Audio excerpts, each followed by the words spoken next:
Aros. Oh, patay, nasa akin yung ano. Paano yun? Patay. Ma-encap ako eh. Sorry po ah. Ayun oh, pinadaan ko lang yung ano ah. Pinadaan ko lang ah. Baka ma-encap ako, pinadaan ko lang. Mahirap na. Eto mga pak tayo dito sa pedestrian. Wait lang tayo ng konti. Magandang umaga. So parang sa Mindanao magkakaroon na rin yata ng ano, no contact apprehension. Ayun no. MMDA no contact apprehension in effect dito sa Mindanao Ave. So baka dito rin sa may congressional station. Ayun no. Naku, nagyari. So ayun no, sinagyan na rin nila dito. Dito rin meron na. No contact apprehension dito sa part na to.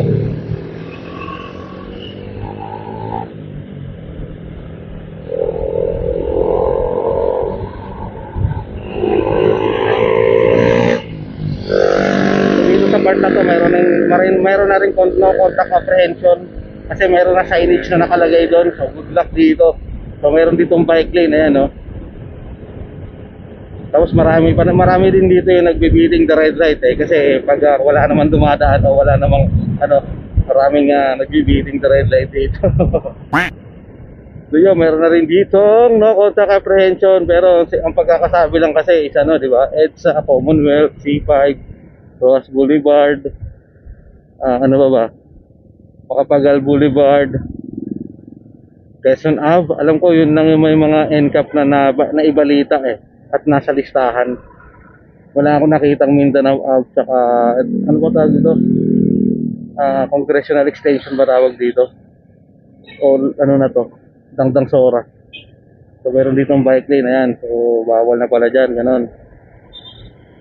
May no contact apprehension na rin dito. So siyempre dito na tayo lilinya. Hindi na tayo dadaan sa bike lane dito kasi may no contact apprehension na.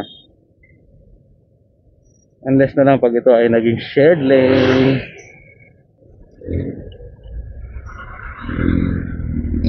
Bagay, papuntang C5 na rin naman to.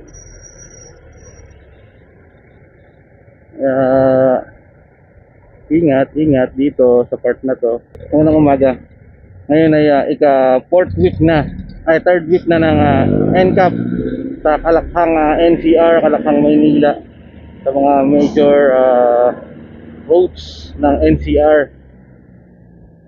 So dito meron na rin tayo nakita na ispatan na no NCAP signages sa may Mindanao Ave saka dito sa part ng congressional extension.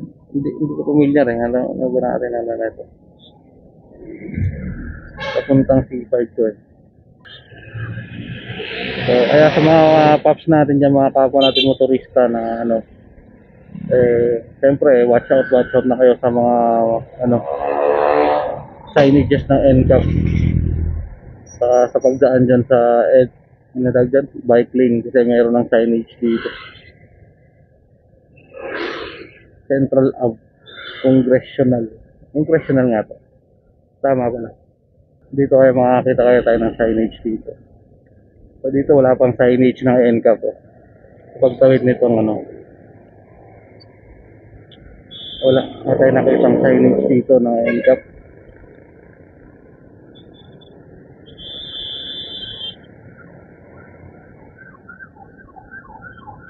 Aros.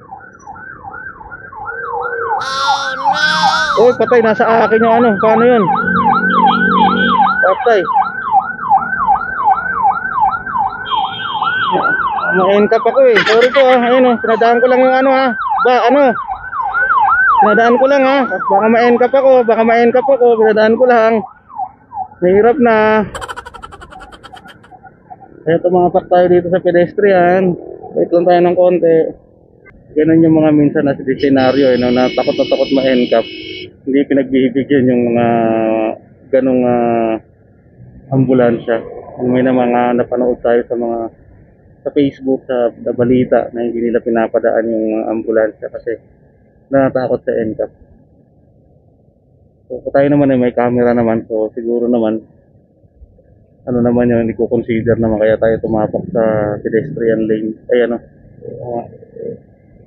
pinadaan lang natin yung ambulansya. Meron na kasing NCAP dito sa ano eh.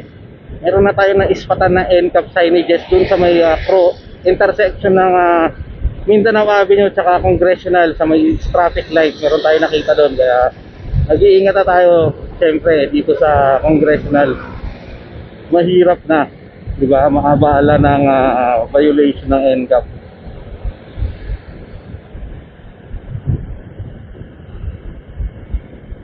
Kaya sa mga paps natin dyan na kapwa natin motorista, siyempre watch out kayo dito sa may Congressional. Baka hindi nyo pa alam na meron ng NCAP dito. Pero sa pagkakaalam ko talaga wala, hindi kasali to sa NCAP road kasi wala to sa listahan. So ang alam ko lang kasi na nasa listahan EDSA, Commonwealth, C5, Macapagal Boulevard, Roas Boulevard, Quezon Ave. Alam ko yun lang. So tingnan lang natin dito sa listahan nila na binigay nung pagsimula ng NCAP. So wala dyan yung Congressional Ave tsaka Mindanao Avenue dito sa QC. Kasalukuyan tayong bumabaybay dito sa may Congressional Extension yata to. Tama ba ako? Oh, tama. Congressional Ave Extension papuntang C5. Tama. Magandang umaga. So manatiling alerto, maingat at kalmado lagi sa mga biyahe nyo, sa mga paparating ng turista. Siyempre, iwas-iwas sa pangangamote, lalo na active yung mga NCAP ngayon. Sayang ang perang ipambabayad nyo, 1,000 na pa naman ang pinakamababang multa. Ang pinakamababang multa ay 1,000 pesos na. So yun, magandang umaga. Peace out.